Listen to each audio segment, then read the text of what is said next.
بسم اللہ الرحمن الرحیم۔ السلام علیکم ورحمۃ اللہ وبرکاتہ۔ آج ہم حیات شہید کا ایک حیرت انگیز واقعہ بیان کریں گے۔ اس واقعے کو شروع کرنے سے پہلے اگر آپ نے اس چینل کو سبسکرائب نہیں کیا تو اگر آپ مناسب سمجھیں تو اس کو سبسکرائب کر دیں، اور اگر ویڈیو اچھی لگے تو بیل کا بٹن پریس کر دیں تاکہ اس قسم کی مزید ویڈیوز آپ تک بر وقت پہنچ سکیں۔ تو چلیں شروع کرتے ہیں۔ خلیفہ ہارون رشید نے ایک مرتبہ محمد بطال رومی سے ان کا وہ عجیب واقعہ دریافت کیا جو ان کو بلاد روم میں پیش آیا تھا۔ تو محمد بطال نے بیان کیا کہ میں ایک مرتبہ گردن میں انجیل لٹکائے اور سر پر ٹوپی رکھے ہوئے سر نیچا کیے روم کی چراگاہوں میں چلا جا رہا تھا کہ اتنے میں پیچھے سے گھوڑے کی ٹاپوں کی آواز آئی۔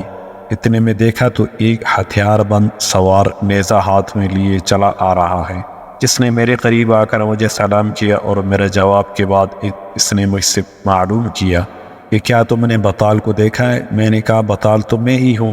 یہ سن کر وہ اپنے گھوڑے سے اترا اور اس نے مجھ سے معانقہ کیا، یعنی سلام کیا، اور میرے پیر چومنے لگا۔ میں نے کہا تم یہ کیا کرتے ہو؟ اس نے جواب دیا میں آپ کی خدمت کرنے آیا ہوں۔ یہ سن کر میں نے اس کو دعا دی، اتنے میں کیا دیکھتا ہوں اچانک 4 سوار ہماری طرف دوڑے چلے آ رہے ہیں۔ یہ دیکھ کر میرے اس ساتھی نے کہا کہ مجھے اجازت دیجیے میں ان کی طرف پیش قدمی کروں۔ میں نے کہا بہت اچھا۔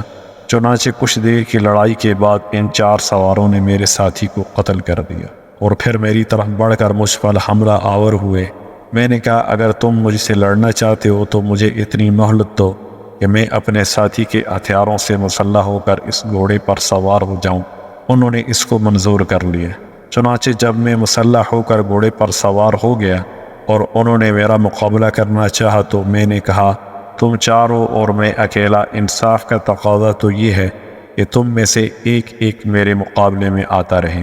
بس ان میں سے ایک سوار میرے مقابلے میں آیا جس کو میں نے قتل کر دیا۔ اس کے بعد یکے بعد دیگرے وہ دوسرے آئے، ان کو بھی میں نے اسی طرح قتل کر دیا۔ اب چوتھا باقی رہا۔ اس سے اس شدت سے جنگ ہوئی کہ ہم دونوں کے نیزے بھی ٹوٹ گئے۔ پھر ہم نے گھوڑوں سے اتر کر اپنی اپنی ڈھال اور تلواریں سنبھال لیں، حتیٰ کہ دونوں کی ڈھالیں ٹوٹ گئیں اور تلواروں کے قبضے تک الگ ہو گئے، جس سے وہ بھی زمین پر گر گئیں۔ پھر آپس میں کشتی ہونے لگی، یہاں تک کہ شام ہو گئی اور آفتاب غروب ہو گیا اور ہم میں سے کوئی ایک دوسرے پر قابو نہ پا سکا۔ اس کے بعد میں نے اس کو مخاطب کر کے کہا میرے دین میں جو فرض نماز تھی آج وہ مجھ سے قضا ہو گئی۔ وہ بولا کہ اعلیٰ ھذا القیاس میری بھی یہی صورت ہے، کیونکہ وہ نصارہ کا پادری تھا۔ میں نے کہا کیا یہ ممکن ہے کہ تم واپس جاؤ اور ہم اپنی اپنی فوت شدہ نمازیں قضا کر کے رات میں آرام کر لیں اور پھر صبح مقابلہ ہو؟ وہ کہنے لگا بڑی خوشی سے۔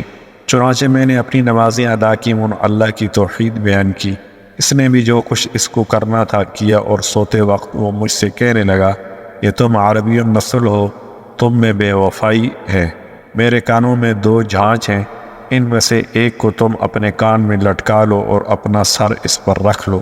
جب تم کوئی حرکت کرو گے تو تمہارا جھانچ بجے گا اور میں خبردار ہو جاؤں گا۔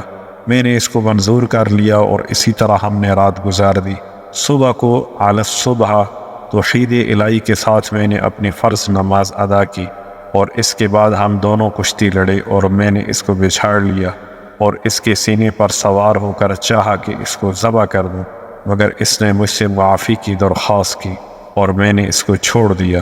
پھر جب دوبارہ ہم کشتی لڑے تو میرا پاؤں پھسل گیا اور اس نے مجھ پر آ کر میرے سینے پر سوار ہو کر مجھے ذبح کرنا چاہا، تو میں نے کہا میں تم کو معاف کر چکا ہوں، کیا تم مجھ کو معاف نہیں کرو گے؟ تو میرے اس کہنے پر اس نے بھی مجھے چھوڑ دیا۔ پھر جب تیسری دفعہ ہماری کشتی ہوئی تو میں مزحمل تو ہو ہی چکا تھا، اس نے مجھے پھر بچھاڑ لیا اور میرے سینے پر چڑھ کر مجھے ذبح کرنا چاہا، تو میں نے کہا پہلے تو احسان میں ہم تم دونوں برابر ہو چکے، اب تم مجھ پر احسان کر دو۔ یہ سن کر وہ کہنے لگا اچھا تیری مرضی۔ پھر چوتھی مرتبہ بھی کشتی میں اس نے مجھے گرا لیا اور کہنے لگا میں نے اب پہچانا کہ تو بطال ہے، بس میں تجھ کو ضرور ذبح کروں گا اور سرزمین روم کو تجھ سے نجات دلاؤں گا۔ میں نے اس سے کہا اگر میرے رب نے چاہا تو تو مجھے ہرگز قتل نہیں کر سکے گا۔ یہ سن کر اس نے میرے قتل کے لیے خنجر اٹھایا اور کہنے لگا تو اپنے رب سے کہہ کہ وہ اب مجھے روک لے۔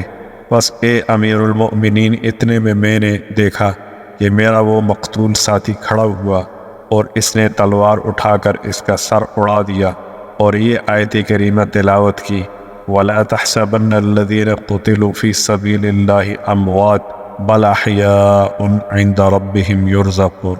اللہ کی راہ میں شہید ہونے والوں کو تم مردہ نہ سمجھو، بلکہ وہ تو زندہ ہیں۔ سچ ہے شہید فی سبیل اللہ کا بڑا درجہ ہے، جنہوں نے اپنی جانیں اللہ کی راہ میں قربان کر دی، اللہ ان کو غیر شعوری زندگی عطا فرماتا ہے۔ وہ الگ بات ہے کہ ہمیں سمجھ میں نہیں آتا۔